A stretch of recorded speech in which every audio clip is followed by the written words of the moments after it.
Saddam Hussein கைது செய்யப்பட்டார். 2003 December 13 உலக அரசியல் வரலாறு ஒரு பெரிய திருப்பத்தை சந்தித்த நாள்.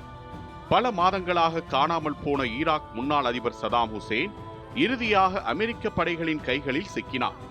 உலகம் முழுவதும் அதிர்ச்சியையும் ஆர்வத்தையும் ஏற்படுத்திய இந்த கைது ஆபரேஷன் ரெட் டான் என்ற ரகசிய நடவடிக்கையின் உச்சமாக அமைந்தது.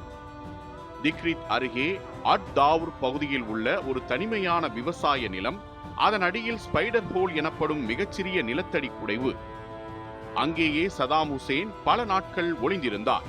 சிறப்பு படையினர் அந்த இடத்தை கண்டறிந்த போது மத்திய கிழக்கு வரலாற்றின் மிகப்பெரிய வேட்கையின் முடிவு விழுந்தது. அதிரடி நடவடிக்கையின் போது சதாம் எந்தவித எதிர்ப்பும் காட்டவில்லை.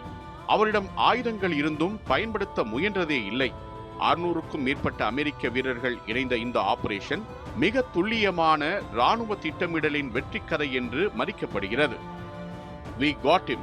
அமெரிக்க அதிகாரிகள் உலக ஊடகங்களுக்கு அறிவித்த இந்த வார்த்தைகள் கோடிக்கணக்கான மக்களின் மனதில் அதிர்வை ஏற்படுத்தின. ஈராக் போர் முடிவின் முக்கிய புரட்சி இது. சதாமின் நீண்டகால ஆட்சிக்கு முற்றுப்புள்ளி வைக்கும் தருணம் உலகம் முழுவதும் ஒளிபரப்பானது. அவரது ஆட்சி காலத்தில் நடந்த மனித உரிமை மீறல்கள், படுகொலைகள் உள்ளிட்ட குற்றச்சாட்டுகளுக்காக ஈராக் தற்காலிக அரசு விசாரணை தொடங்கியது. இந்த கைது மத்திய கிழக்கு அரசியல் சமநிலையை முற்றிலும் மாற்றிய வரலாற்று தருணமாக பார்க்கப்படுகிறது.